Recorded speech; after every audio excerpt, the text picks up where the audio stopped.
Well, I'm setting up for a hunt tonight. It's about 4:30 in the afternoon. I got the feeder, got some corn on the ground, got some gala tree here. So I just come out here and knock some apples off. The wind has probably knocked some off already. I have some wine sap. Turley wine sap. A couple of those I'm sure have fallen. Got some galas on the trees. So the deer should come in here. We have had about 36 hours of rain and high winds. Still fairly windy, pretty windy. I'm hoping the deer will come out. I'm hoping it calms a little bit, but it probably might, probably it won't. But I'm thinking that they might come out in the clearing a little early tonight because the woods are so loud. Limbs are falling and things like that. So I was going to go in the backfield, but I forgot my crossbow stringer here in the cabin. So since I'm out here, this will be my hunt tonight. So the orchard cabin is the hunting location in the orchard. Hopefully I'll see that 7-point. So here's the cabin. If you haven't seen it in the earlier videos, it's about a 10 by 10 cabin. I thought I might use it to store orchard supplies, but it's just become a hunting cabin. And it's got a good view all the way around, as you can see. The woods. I'm going to open this window up.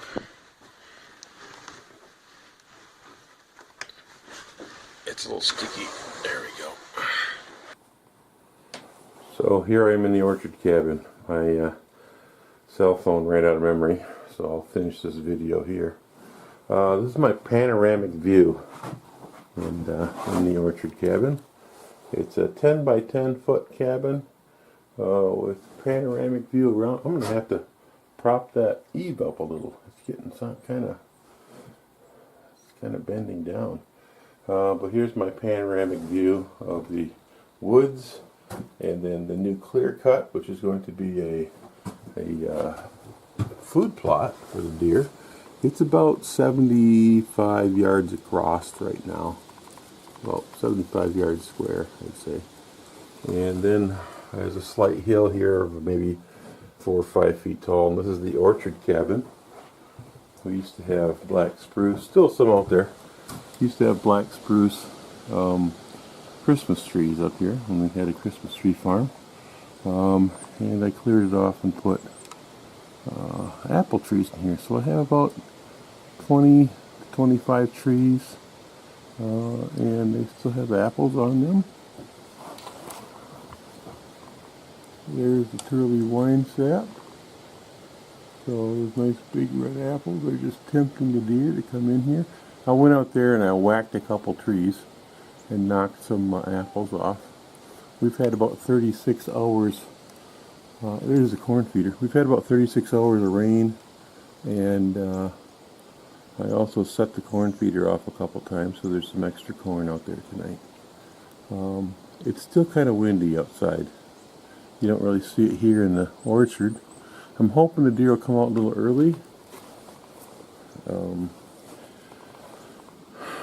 Yeah, because it's so windy in the woods. It makes them deaf in the woods. Basically, they can't hear anything sneaking up on them. So I've crown raised the trees, meaning that the first branches are about 4 feet high, so I can see underneath them. And the deer have kept them pruned up pretty good too, after I took the fencing off them. Still got fencing on a couple smaller trees, and one on the Turley wine sap. But I'm hoping the deer will come out a little early tonight. There's a 7-point that frequents the orchard. Not as frequent as I would hope, and probably not in daylight that often, but I'm hoping. Now, when they come across the field here, the clear cut, that brush out there is really tall. It's 4 feet tall, so it's hard to see the deer come across. But right out here, this is a This is about 10-15 yards out is this Juneberry tree. And there's a camera on there, and there's some apples in a pile down just on the ground right there, about 20 yards out. I think I can stick a deer through the top of that brush. And I'm hoping for some deer to come in. I'm not ready to shoot a doe yet. I typically leave the does.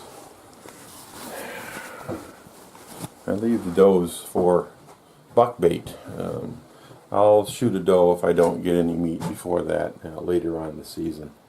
Late doe. They got a late doe season here in Michigan, so that's usually when I'll take some meat if I don't have any by then. So it worked out well for me last year. I put off shooting any bucks or small bucks or does, and the last day of rifle season, I had a nice 2.5-year-old 6-point come in, right just before daylight was ending.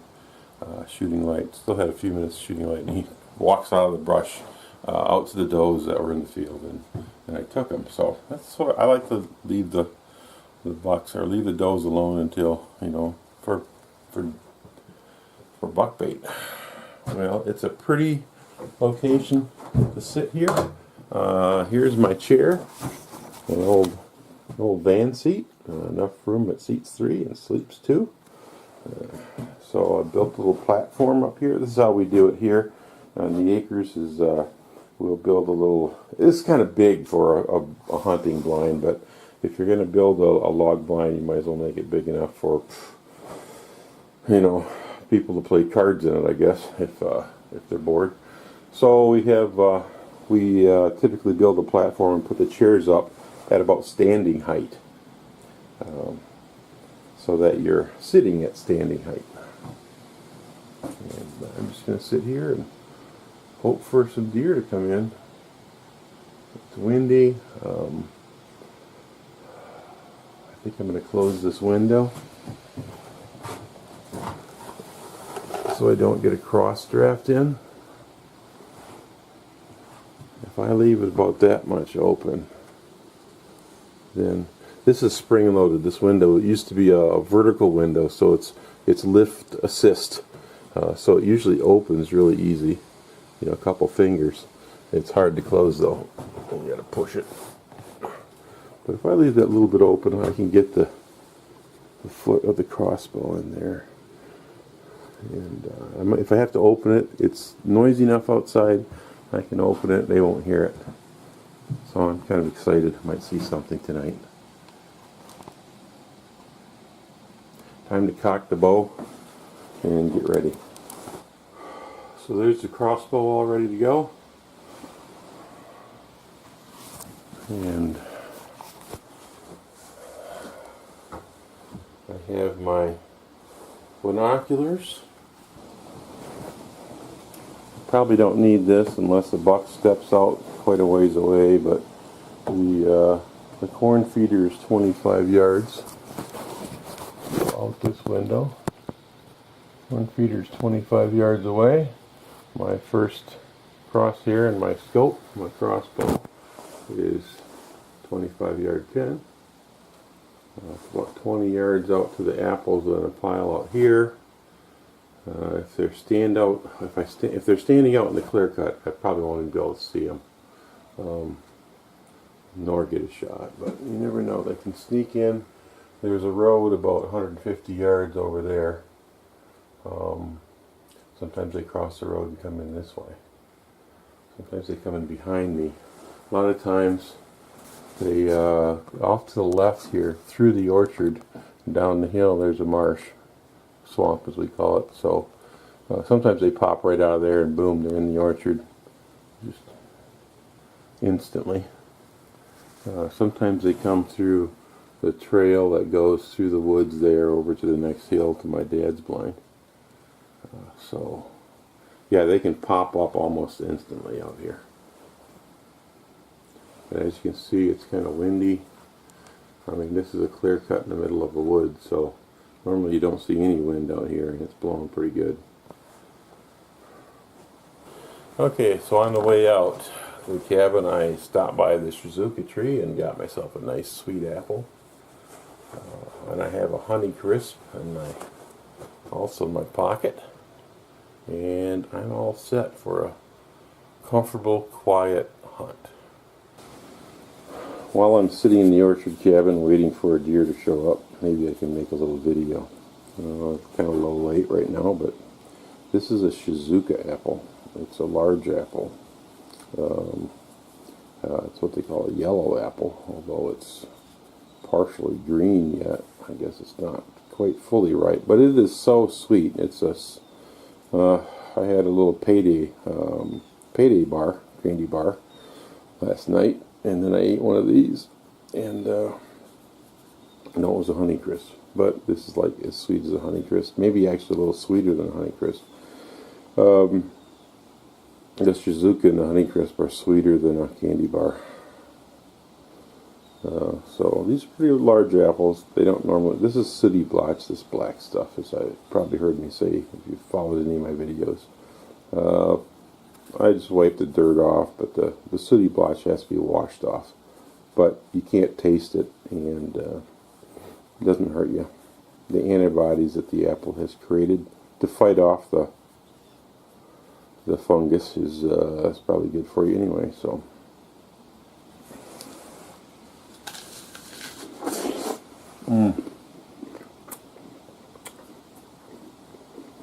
The flesh, boy, it's just dripping. It's really juicy. Flesh is kind of yellow,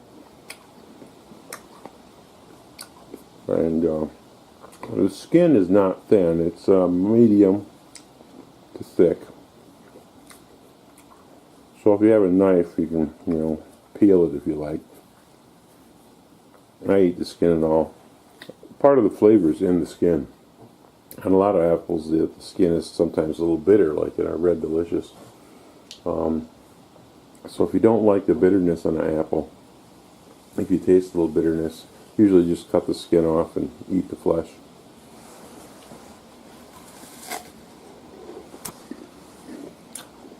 The reason I like a crisp apple like this is because you sink your bottom teeth into it and bite in, and then just rip a hunk off. You don't have to try and bite all the way through it. And it's kind of hard to bite through a large apple anyway. So, large apples should be crisp.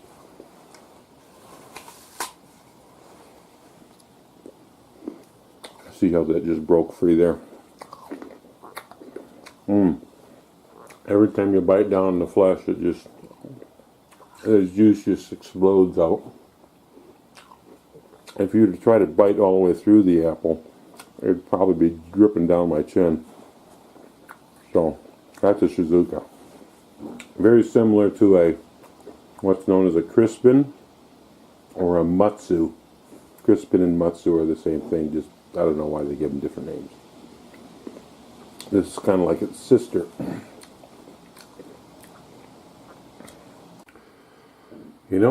I'm going to make a change of plans. It is so windy out here tonight. As soon as I finish my Shizuka apple here, I'm going to slide out into the back field. So change of plans. It's really windy. Under the cover of the wind and all the motion in the woods, I can sneak out to the Dean's Blind in the back field. They won't hear me.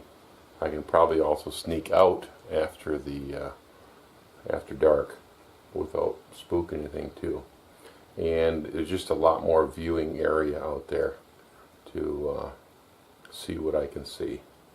And I think the deer might come in a little early, or at least come into the field, before dark, and feed on the clover and stuff, where it's a little less noisy than in the woods. So, change of plans. So, as I said, change of plans. I am now out in the back field.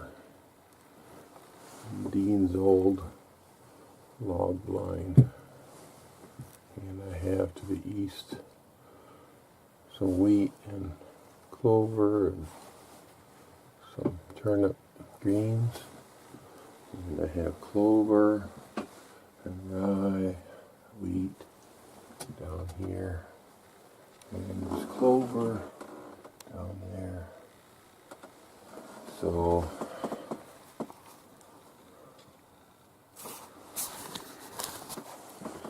a lot of good viewing out here. It's a windy night, so I expect that it may not nothing come out, but they might come out early just to get out of the noisy woods.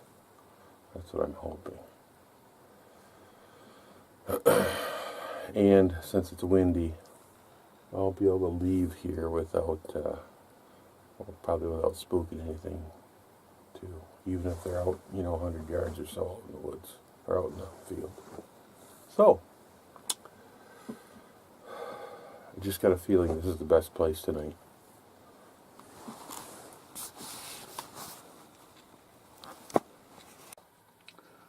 Well, we got a doe and a fawn, looks like, out the south window. We had a fawn in earlier on the east side, but it left. Well, we still have the two does over here in the south field. I got the doe. Yep. And over to the southwest, some deer just came out. And there's 4 of them over here. Does and fawns, I think. That looks like a buck. That one on the left. I'm looking through I'm looking through a dirty window, though. Well, if they come out,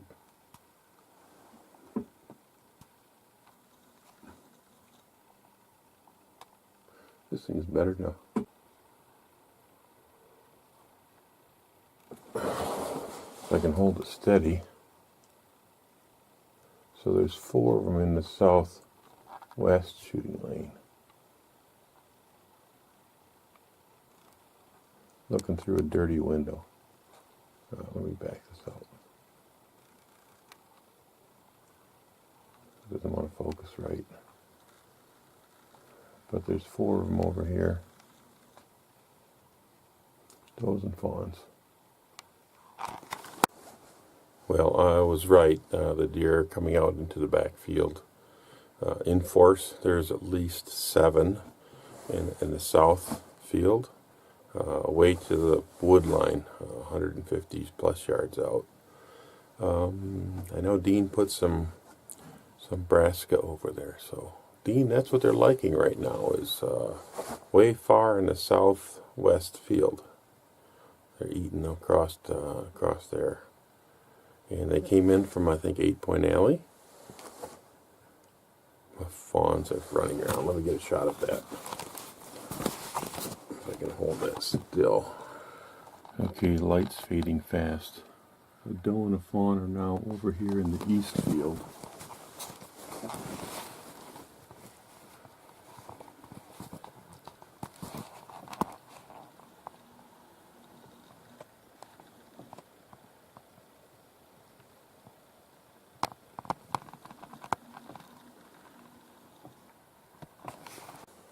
None of them are staying very long because I think the wind is blowing around. So they come in, they look around, they feed a little bit, and they leave.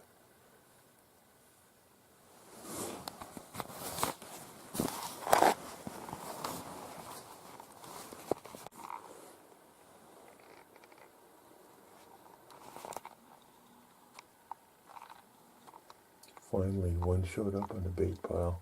It snuck in from the west, probably from behind me. I didn't even see it till it was on the pile.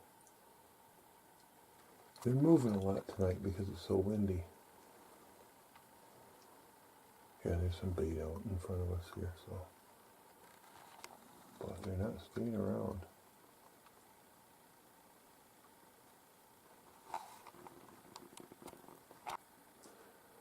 I guess on windy days, it's just, they say what they want to move. They want to keep moving. I don't know if it's going to come over here now. too dark in the shack to get a portrait of me. All I can do is, Dean, your windows are all scratchy.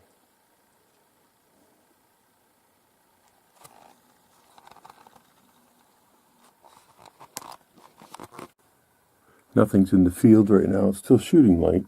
Got a good half hour to go, but since there's nothing in the field, things are all moving fast. They're not going to get within range of me anyway. So, like I said, Dean, I'm going to try and keep things low key out here. So I'm going to leave early when there's nothing here so I don't spook anything. So, a lot of activity tonight though.